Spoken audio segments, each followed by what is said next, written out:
చూపించండి. రాష్ట్రాభివృద్ధి ఎలా ఉంటుందో మీకు చేసి చూపిస్తాను మాటల్లో.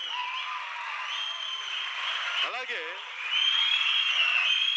శాంతి భద్రతలు ఎలా ఉంటాయో చేసి చూపిస్తాను మీకు.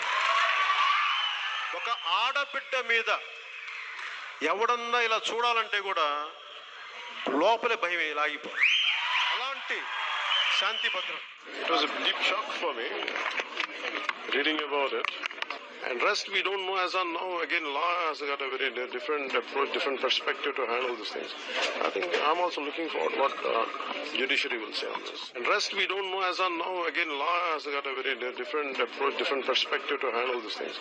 I think I'm also looking forward what judiciary will say on this. Deputy CM అయ్యుండి సామాన్య మానవుడిలాగా తన ఒపీనియన్ చెప్తున్నారు సార్.